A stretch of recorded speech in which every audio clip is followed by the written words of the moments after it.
Today sees the conference which seeks to highlight the importance of health visiting and its role of public health in the service of every child in the country. The charity Parent-Infant Partnership UK is wholeheartedly supportive of such a week, in which, as a charity, we facilitate the work of the 1001 Critical Days Manifesto. We believe that health visitors are one of the most precious resources in the public health space to be protected. In this presentation, I want to introduce you to the charity, what we do, and why it's important for better outcomes to children, working with a universal, seamless, and holistic approach that, without health visitors, would make our job much more difficult in detecting vulnerable children and their families. Having health visitors with the skills as infant mental health practitioners to refer into the specialist services across the country that we offer enables every child to get the best start in life, beginning from the antenatal period. So a little bit more about Parent-Infant Partnership. It's a not-for-profit organisation which has been set up to support vulnerable infant-family relationships through a network of community therapeutic services across the UK. PIP UK is committed to providing a better future for babies, toddlers and their families in the conception to age 2 period, and we offer 3-year start-up specialist services in joint partnership with local government, charity and clinical commissioning groups. We currently have funding available to grow our partnerships and are looking for further partnerships. Do get in touch if you're interested. The details are at the end of this presentation. Our mission is to provide specialist therapeutic services that focus on the relationship between baby and parents, where this might be at risk, in order to enhance the well-being and future development of the child. Our vision is a society of emotionally secure children who grow up to become socially responsible adults. We're committed to earliest relationships, early intervention, clinical excellence, honouring diversity, community engagement, advocacy, promoting resilience, respecting parents, and preventing maltreatment. Our charitable objects are to preserve and protect the health and well-being of parents-to-be, new parents, and the parents of babies and young children for the public benefit who may be experiencing stress or facing problems within the normal range of parenting. This is done in 3 ways: by advancing the understanding of infant mental health and early childhood development. We're looking to promote training and research into the importance of early childhood development among health professionals and other professionals involved with early childhood, actively disseminating information and examples of best practice amongst these groups. And we've also been established to act as an umbrella body for other charities with these purposes. Recently, we facilitated the UK's first Infant Mental Health Awareness Week on the 6th to 10th of June 2016, which will be held on an annual basis and reach 10 million people because of the power of partnership working and collaboration.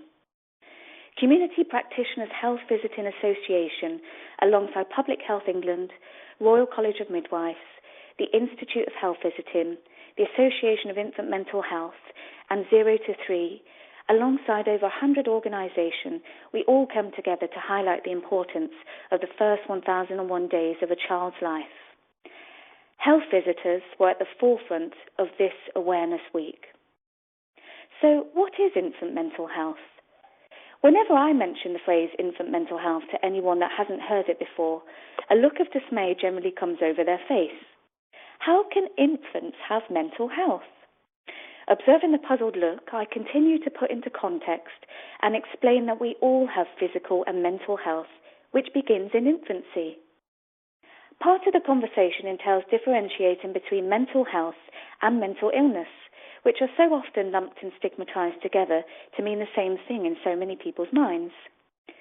Her Royal Highness the Duchess of Cambridge recently highlighted this for children's mental health. No health without mental health. We all have mental health to look after, as with physical health. Infant mental health, then, in its simplest form, takes us back to the origins of the mind, in which our mental health is contained, beginning in infancy.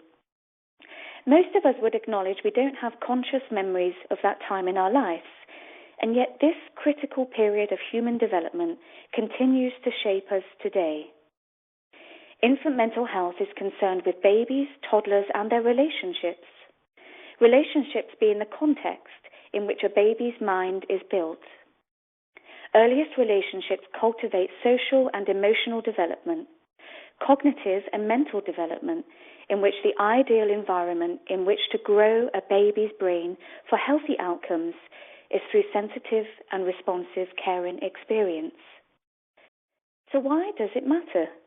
Well, infant and early mental health development is an opportunity in which to lay the foundations of the mind for good mental health, using a strengths-based approach to family and community life for babies, toddlers, and their relationships. It matters because prevention is cure. If we extrapolate the incontrovertible science and economics of the first 1,001 days, conception to age 2, into the real world of family and community relationships, we can grow and evolve our knowledge base as a society in order to take collective responsibility for our youngest citizens, strengthening together the village around the infant family. Science and economics show us three things. It shows us that supporting emotional health in pregnancy has high social and financial returns. It also shows us that understanding the first 1,001 days is an opportunity to address health inequalities. And thirdly, investing in infancy as the fastest period of growth for brain development matters. There are some key statistics that we really need to act upon that impact on infant and early mental well-being.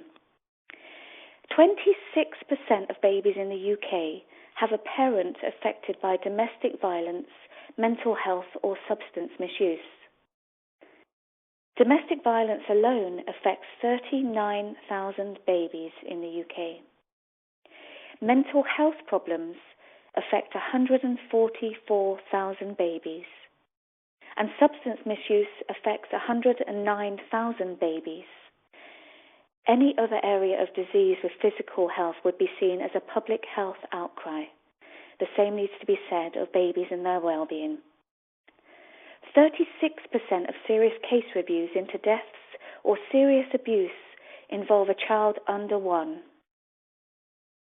Depression and anxiety affect around 20% of pregnant women, and around 10% is men that have mental health that begins in the antenatal period. Over a third of domestic violence begins in pregnancy. Can you imagine from the baby's perspective, their first introduction into the world, their first impact of violence happens when they're so small and fragile in their mummy's tummy? Post-traumatic stress disorder occurs in about 8% of pregnant women. 1 million children in the UK suffer from the type of problems, including ADHD, conduct disorder, emotional problems and vulnerabilities to chronic illness that are increased by antenatal depression, anxiety and stress. It should be the number one priority for us in public health. Suicide is one of the leading causes of death for women during pregnancy and in the year after giving birth. Earlier this year, only 3% of local areas had a perinatal infant mental health strategy. There is so much more to do. And why is there so much more to do in growing the social brain? Well, key statistics demonstrate the need to support the earliest foundations of infant-family community relationships, where challenging contexts of mental distress are demonstrated to have a profound impact upon infant and early childhood development. The positive vision for early relationships, however, despite some of the family and community challenges we face in the UK around mental health, is one where future generations can have the possibility and potential for strong, secure relationships, strong families, and strong community life to produce a strong, mindful society if we make that choice. Growing the social brain through sensitive and responsive relationships in infancy, supported by a culture of a village around the infant family, is a choice we must make collectively.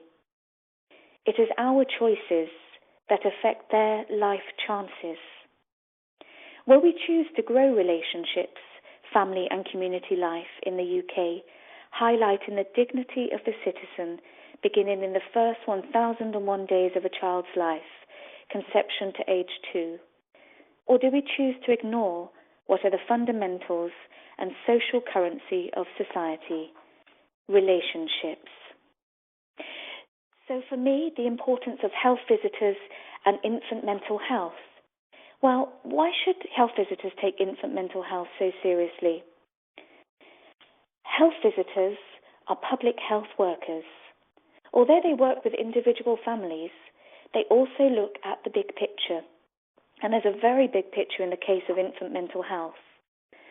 As a profession, health visitors really understand that what happens to every child in the early period of their lives, both in the womb and in their first weeks and months, this so-called 1001 critical days, lays a blueprint for their future life. Hence, society as a whole benefits from every baby having the best start possible. If a baby's experience is a positive one, with nurturing parents and a calm, positive environment to grow up in, they will learn to form good relationships with others, have personal confidence, and, in turn, develop emotional resilience, which helps them to manage the challenges that life will bring, whether from the school bully, a huge disappointment, the difficult partner, or an unhelpful manager in the workplace much later on.